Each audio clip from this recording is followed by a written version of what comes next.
We're going to talk about the climax of Trapped. The scene where, spoiler alert, if you haven't seen the film at this point in time, please shut off your TVs or whatever, is where Raj actually climbs down, escapes from the flat and climbs down and manages to get out. And his only way of escape is actually from outside the flat and not from inside the flat. The door is locked.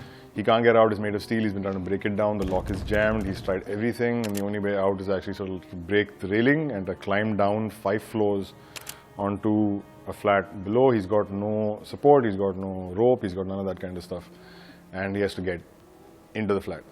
But stepping back, it's like Siddharth Diwan, the DOP, and me had decided that when we're shooting this film, that a lot of it's going to be, it's about character, right? You want to be invested enough in the character to sort of like really feel everything this character is feeling. You want to be able to feel his hunger and feel his loneliness and feel all that sort of stuff. And so we shot it in a very, very personal style. We're up close and personal. We're following him everywhere as he, he burns this and he does that. And so you really sort of feel that.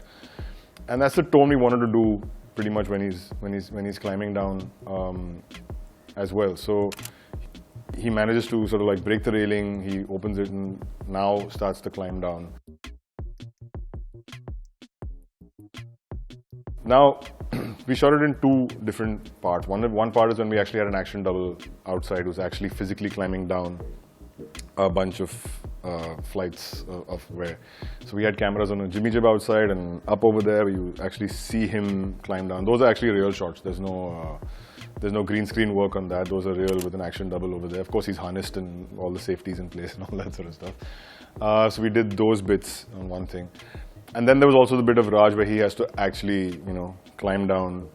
So when those were done in the same flat, where we did like this green screen in the back. And it was really interesting to do. And I think Raj and me it was a very complicated because we had to, so I wanted to do this whole thing of like, okay, you're in the flat and as he's climbing through, you go through the floor and he's kind of going through. And a massive inspiration on every level for me for this scene was actually in Kill Bill 2 when the bride breaks out of the coffin and she climbs up, and there was this beautiful sequence. I remember one is the breaking the box, and there was this Ennio Morricone music that had been used over there, which was just absolutely lovely. And but also once she's out of the box, Tarantino had done this thing where your camera, she's actually literally climbing up. And that's not actually happening, right? Because the box is what, maybe 4 feet under. But he made it look like, oh my God, she's climbing up these 30, 40, 50 feet throughout there. And so symbolically it was so beautiful. And we wanted to achieve something like that. So I thought that the coming through the floor, and every time you come through the floor, he gets. We get closer and closer to him. So we had to say, okay, fine. So we're going to do 5 floors at different lenses. It's going to get more and more difficult for you every single time. So it became really painful because Raj had to go down and act in every floor like he's struggling, and then he's struggling some more, and he's struggling some more. We'd actually set up a crane inside the apartment, but we found that the crane wasn't really working in the smooth motion we wanted to do. So Siddharth had to actually hold the camera in his hands like that, on this thing called what's that thing called? I forget. It's like a Steadicam. It's like a minor Steadicam. And he had to actually physically take his hand and go down like that, and at Raj's speed. And Raj is going pretty slow because he's scared and all that sort of stuff. And I think Siddharth, just his arms were not working by the end of the day because he had to mimic this really steady sort of thing. And then right at the end, once you've got the bits of climbing the floor down, that he actually gains some confidence and he gains some speed. And then there was a moment of, now his foot comes out and, oh my God, there's no railing anymore. There's no bars anymore.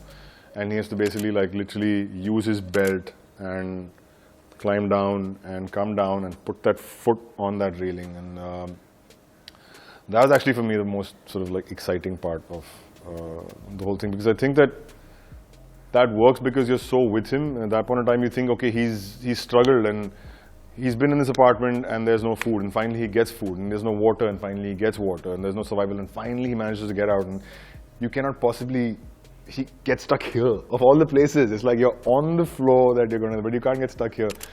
And he's removing the belt and holding that belt and gently sort of coming down. I think it's just, I think it's a very well edited sequence because it just gives you that little bit between not being too slow and too fast, and enough where you've actually got your heart in your mouth. Another massive inspiration for this scene was actually Back to the Future, where the end where Marty McFly comes back from, to 1985. You've seen the movie 1,000 times. You know he's going to make it. You know that lightning is going to hit that clock tower, and he's going to come down, and he's going to hit the car. He's going to be back. But every time you watch that sequence, there is just a little bit of, oh my God, will he make it? And will Doc still be hung on that library? And will the clock? And my wish was that, if I can create a sequence like that, where people, even if they've seen it multiple times, still feel the tension, then it's, and I didn't know how people are going to react to it, in fact. And then what we had done was that, for the sequence, we had created all this music, and Alok Anand had done a wonderful score where the moment he breaks it, it's like it's scored, and it's like a celebration of his life. And we were on the mix, and Anish, John, and me had decided, like, so let's just try it without music, and we tried it, and all of us were just like, we started watching the scene, and we realized that, oh my God, it's actually better without music. Is that you have to watch it. It's just that silence, and it becomes so real. That this guy's struggle and coming down, and that moment of that foot touching, will it, won't it, will it slip? And there's a moment where he slips, and those things are all pretty real. And and then the music begins, and then you're like, okay, he might be safe.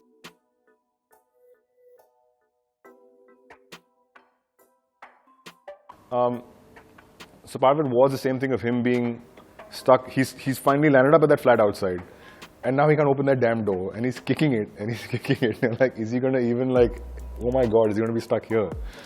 And then he kicks this door, and that door opens. It's like, this is just, and then once he's in, you're back at that last door. Once he's out of the flat, once he's finally opened the door, once he's out of the flat, there is that whole, so some of it was designed but some of it also, you get lucky sometimes in the movie at the right thing. So then we said, okay, in my mind it's like, okay, he's out of the flat, let's get him down really quick, right? And then we started shooting on the stairs, and I realized while editing that, no, there's also a struggle there, because the guy's on the top floor. Not only he's gone from 35 to 30 or 25 or whatever, and I still got 25 floors to climb down in that state. So he wants to get there quick, but it's going to take him a lot of time to go walking. So we try to keep that as, long as possible. So you're like, okay, get there. And then when he finally gets out, and then the watchman, and this watchman, poor guy, right? It's not really his fault, but the look that Raj gives him was priceless. And I thought that he did such a great job on that look.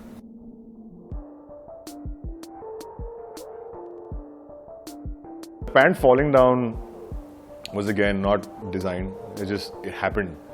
And we were just shooting it, and Raj just walked, and the pant was falling down. We wanted to actually hold that shot all the way till he gets to the street and sits there and someone comes to him, but we sort of, I think, just kind of cut it before that. I've had multiple endings to the film, actually. My original ending was him staying in the flat for 2 months. He grows a big beard, and he creates this whole ecosystem of being able to live with pigeons and water, where the water gets saved and gets recycled, and the pigeons lay the eggs, and he eats the eggs, and he feeds them, and he becomes a scientist in that apartment. And I realized that was, production-wise, was very difficult to achieve that, and I'm not sure it was the right. The film suddenly diverted into a different zone. So that was one ending, that he gets all that way. And so when he manages to escape, that he just doesn't like the life anymore. He actually wants to go back into the apartment, And then by that time, they've cleaned it up and all that sort of stuff. Part of that still stayed in the end film. I had another ending which is the most surreal sort of ending, when he's actually he's in the restaurant, and he's watching Hawk McNabb on the TV. That Hawk McNabb actually starts talking to him directly. So there's a moment where and we shot all of this, and there is an ending that exists where Hawk McNabb starts talking to him and saying that, I'm talking to you, and your life is more than this, you need to go out there and do that. And the next thing you see is that on that TV, Hawk says, now let's go explore, and he walks off, and Raj enters the frame. Shaurya enters the frame as an explorer, with that sort of like light on Shikari Shambhu type of sense. And he goes off and he explores. So I had multiple endings, and I just, we played around with them a lot, I think, before the final thing. There was an ending where the same moment where he wakes up looking at that dead cockroach, I tried it in the edit and really had people looking at me saying no. Where he wakes up, he sees a dead cockroach, and he gets up and he goes and he climbs down, and he's up, you know, the door opens and he's out there and all that sort of stuff, and he walks on the street and bang, you cut back, he's still in that bathroom, and his eyes are still closed and you don't know if he's dead or alive, and the film ends over there, and people are like, no, you can't take us as this emotion of like getting him all the way down, we're euphoric about the fact that yes, he's escaped, and then you're like, no, he's not, he's still up there. Like, oh. There's no way.